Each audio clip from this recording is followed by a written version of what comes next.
نحمده ونصلي على رسوله الكريم أما بعد فأعوذ بالله من الشيطان الرجيم بسم الله الرحمن الرحيم يا أيها الذين آمنوا اتقوا الله وكونوا مع الصادقين صدق الله العظيم.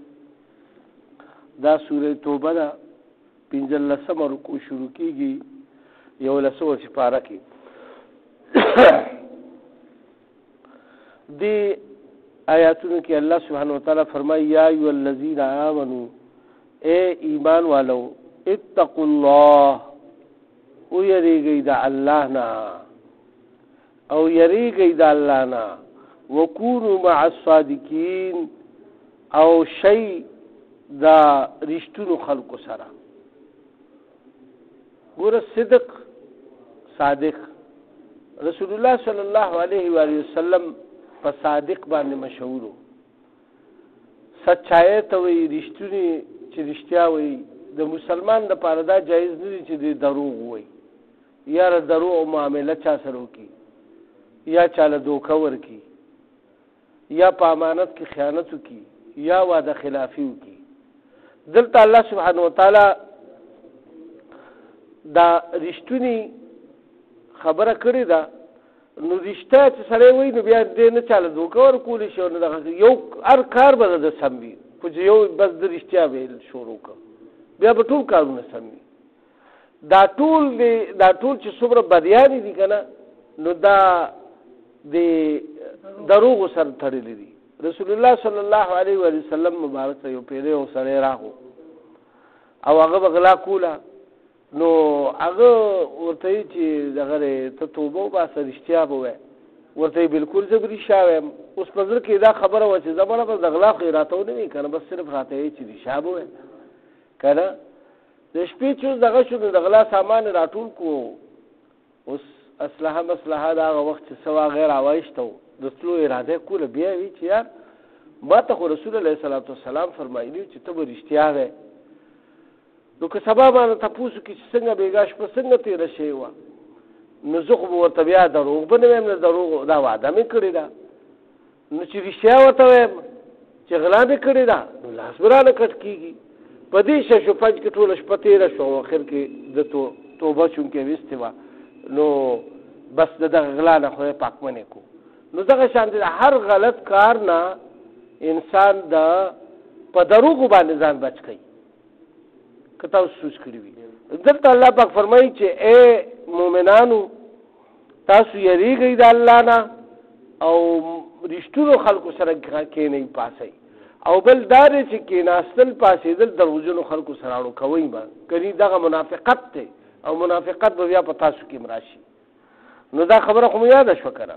اوس الله پاک بل آیات کې فرمایي ما کان لاهل المدینة او ندی په کار د دې مدینې والو د پاره ومن حولهم او څوک چې د دې نه ګرد چاپې اوسېږي من الاعراب دغه کلیوالو باندې چانو نه ان یتخلفوا چې رستو پاتې شي عن رسول الله د رسول الله صلی الله علیه وسلم نه ولا يرغبوا بانفسهم او نه دی یعنی دا چې خپل ځانونه وساتي وعن نفسه زیات د رسول الله صلی الله علیه وسلم نه یعنی دی خپل ځانونه خواږه شي. د دې نه مراد دا شو د رسول الله صلی الله علیه وسلم د ځان نه زیات یعنی په هغه باندې ځان نه قربانوي. د دې نه مطلب دا دی چې دی خوښ کي خپل نفسونو لره د نفس د هغه نه یعنی د رسول الله صلی الله علیه وسلم نه یعنی ځان له پر رسول باندې ترجیح ورکي. اعلان کې صحابه ګوره چې کله په جنگ احد کې د کافرانو غلبه شروع شوه نو هغوی دا کوشش کولو چې رسول الله صلی الله علیه وسلم شهید کړي. نو صحابه اخر کې چې نور هېڅ طاقت یې نو راغله مخې ته یې ودرېده او دا غشي راورېده او دا د تورو ګزارونه راورېده. یو صحابي باندې چې کوم دی نو سلو پورې لسکم سلو پورې چې کوم دی گزارونه خوړلي او د غوښو هغه گزارونه خو د رسول الله صلی الله علیه وسلم ځان بچ کو دا د هغې قرباني وه. لکه مثال په یو سړي باندې څوک ډزې کوي او هغه ورته مخې ته ودرېږي او هغه ټولې ډزې په هغه باندې وشي او هغه وزغمي هغه ځان مړ کړي خو لیکن هغه رستنی بل کس بچ کړي. نو داسې مثال هغې قایم کړو. نو دلته کې الله پاک دا وفرمایل چې یعنی د دې کلو والا نه او د اهل مدینې والا نه دا نه دي په کار چاله د مسلمانانو نه چې هغوی د خپل ځانونه یعنی د رسول الله سلام د ځان نه ورته ځانونه خواږه شي. ذلك بأنهم لا يصيبهم ځکه دا د دې دپاره دی کې دا خبره راځي چې دی ته هېڅ نه دي رسېدلي ظمأ د تندې نه ولا نصب او نه د محنت نه مشقت نه ولا مخمصة او نه د لوږې نه فی سبیل الله په لار د الله کې ولا یطؤون موطئا او نه کیدي د یو قدم لره یعیز الکفار چې خفه شي په هغې باندې دا کافران. دلته کې دا ولې دا حیثیت پیدا کېږي چې سړي ته خپل ځان د رسول نه یا د دین نه خوږ شي د الله نه چې هغه د الله په لار کې نه څه تنده برداشت کړي وي نه لوږه برداشت کړي نه څه مشقت اوچت کړي وي نو هغه ته د دین د اهمیت څه پته لګي که روانېږي او که ودانېږي. د دې دپاره ګوره د الله په لار کې چې سړی لاړ شي نو په ده باندې کله لوږه راشي کله پې تنده راشي کله د سفر هغه تکلیف پې راشي د دې د وجې نه دته د دین د اهمیت پته ولګي. بیا چې په دین کې څوک تغیر او تبدل راولي نو بیا د هغه زړه پې خفه کېږي. ولې چې دا څیزونه د انسان په یو څیز باندې ولګي مال جان وخت دا چې ولګي نو هغه قیمتي شي بیا د هغه په هغه څیز باندې زړه خفه کېږي په کوم لکه یو څیز هغه جوړ کړي خپل مال جان وخت پې ولګوي که څوک ماتوي نو دی ورته غوسه کېږي او ورځي جګړه ورسره کوي. نو زمونږ په دین باندې دا دغه چې فرض که نه لګېدلي نو مونږ بیا چېرته په دې باندې دغه کېږو بیا په دې باندې مونږ ته تکلیف نه رسي. صحابه چونکې په دې باندې مال جان وخت پوره لګولی و د دې لپاره هغوی په دین باندې خفه کېده به. او بل فرمایي چې یغیظ الکفار ولا ینالون من عدو نیلا یعنی دی به قدم داسې کېدي چې په هغې باندې غصه شي کافران او نه اخلي د دشمنانو نه څه څیز الا کتب لهم به عمل صالح مگر لیکلی شي د دوی دپاره د دې په بدله کې یعنی صالح نیکیانې لیکلی شي. مثال دی د الله په لار کې جنګېږي نو که دی تاوان هم وکړي یا د دی ځانونه شهیدان شي یا د دی نه مالونه لاړ شي نو د الله په لار کې لاړه نو الله به ورله دې بدله ورکوي. د یو قدم د یو ساعت د یو منټ د یو سیکنډ د یو د وینې د ساس کې به الله سبحانه وتعالی دی له بدله ورکوي. نو د الله په لار کې چې څوک ګرځي راګرځي که نه د دې ته اجر ملاویږي. ان الله لا یضیع اجر المحسنین او بېشکه الله پاک نه ضایع کوي حق د نیکو کارو خلکو. او بل الله پاک فرمایي ولا ينفقون نفقة صغیرة او نه خرج کوي دی یو ورغونتې نفقه یعنی وړوکې خرچ نه کوي. مثال یو سړی د هغه وس نه کېږي هغه 10 روپۍ ورکړي یو سړی د هغه 1000 روپۍ ورکړي بل سړی د هغه 1,00,000 روپۍ ورکړي خو دا چې کوم مزدور کار دی او د سره وي دغه 10 روپۍ یا 100 روپۍ یا 1000 روپۍ او دا هغه ورکړي د دې 1,00,000 والا او د دې 1000 والا د دې ټولو یو ثواب شو. ولې چې هغه سره خو 1,00,000 روپۍ وي که نه نو ورکړي او د سره خو 1,00,000 روپۍ شته نه نو د سره خو دغه 1000 روپۍ یا 100 روپۍ دی ورکړي بس ټولې. نو دې ته الله پاک وایي که څوک وایي که لږ ورکوي خرچ کوي او که ډېر کوي ولا کبیرة او نه وایي که ډېر کوي او که لږ کوي ولا یقطعون وادیا او نه دا چې دی چوی کوي یو وعدې لره یعنی سفر کوي لګیا دی پیاده روان دي، په اسونو باندې روان دي، یا په خچرو باندې روان دي، په څه باندې چې روان دي. نو دوی روان دي په دې وادو کې، په دې غرونو کې، په دې لارو کې، خړونو کې. نو الا كتب لهم ليجزيهم الله، مگر دا چې لیکلی شي د دوی دپاره اجر و ثواب د الله د طرف نه احسن ما كانوا يعملون، ډیر بهتر. الله پاک د ډیر بهتر والی ذکر فرمایلی دی چې کوم دی عملونه کوي، د دې بدله به دوی ته ډېر اوچته ملاویږي چې څوک د الله په لار کې وځي. اوس الله سبحانه وتعالی قاعده کلیه بیانوي په دې صورت کې. دا خبره ډېره زیاته وچلېده د جهاد په باره کې، ټولې خبرې د جهاد په باره کې وشوې. اوس دلته الله سبحانه وتعالی یو بله مسله بیانوي، وما كان المؤمنون لينفروا كافة، او ندی پکار دی مؤمنانو لرا چې اوزی ټول په یو ځای. مثال څومره کسان چې دي ټول په یو ځای اوزي او ضرورت نشته، نو سله اوزي.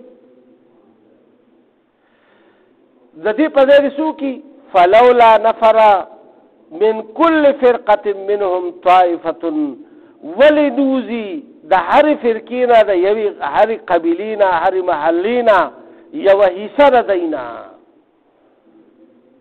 لیتفقهوا فی الدین، چې هغه علم حاصل کی د دین. ولینذروا قومهم اذا رجعوا، د پاره د دې چې او یروي د خپل قوم لرا چې کله د علم حاصل کی او بیا واپس راشي د قوم ته الیهم، یعنی دې ته واپس راشي. لعلهم يحذرون، چې هغه د ګناهونو نه بچ شي، د جهنم نه بچ شي.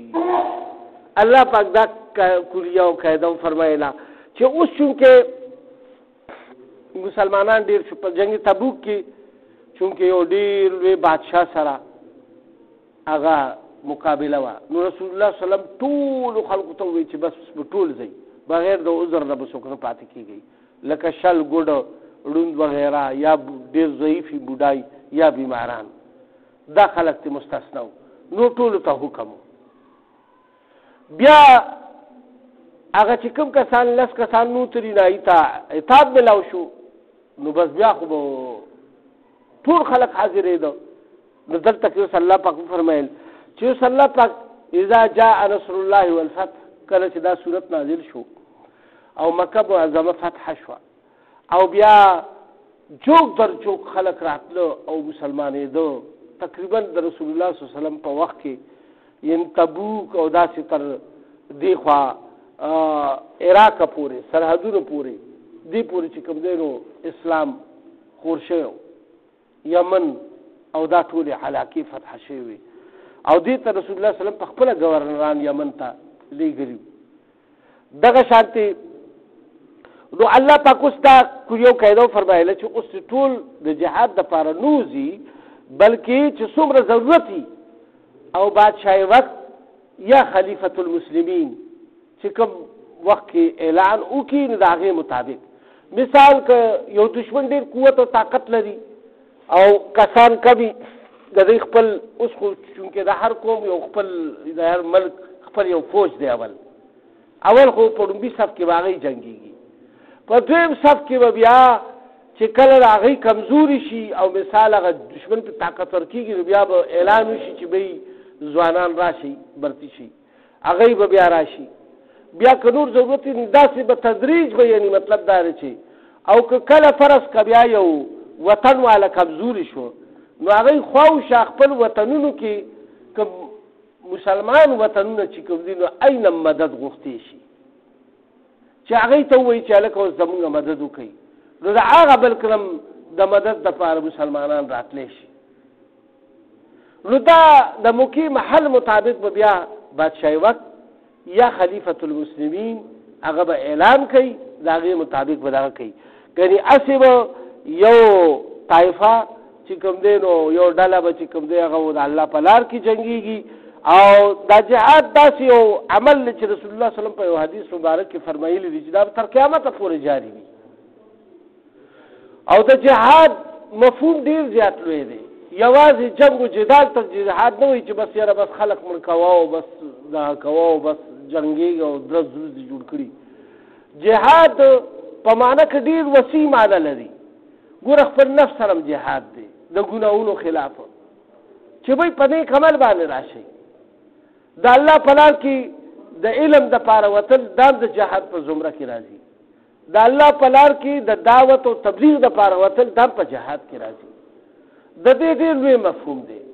رسول الله صلی الله علیه و وسلم کله چې د یو جنگ نه واپس راتلو نو صحابه ته وویل چې تاسو د جهاد اصغر نه جهاد اکبر طرف ته روان یې.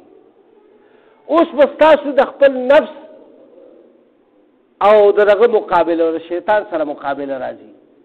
ولی چې په مقام باندې بل بیا د پیسو جګړې، د رشتو جګړې، د لین دین جګړې، د ځمکو جګړې، د دې سيزونو جګړې راشي.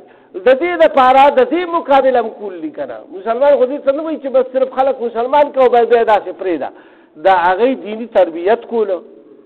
د دې لپاره الله پاک فرمایل چې وما كان المؤمنون لينفروا كافة، او نه دي مسلمانانو او مؤمنانو له پکار داسې چې وځي ټول په ټول. فلولا نفر من كل فرقة منهم طائفة، ولی نوزي د دین د حاصلولو دپاره یوه طائفه، یو فرقه یا یو ډله د یو قوم نه لیتفقهوا فی الدین، چې هغه فقه حاصله کړي، یعنی دین حاصل کړي په دین کې. لینذروا قومهم اذا رجعوا، د دې دپاره چې هغوی ویروي خپل قوم لره کله چې واپس راشي. اذا رجعوا لعلهم یحذرون، چې هغوی د ګناهونو نه بچ کړي. صدق الله العلی العظیم.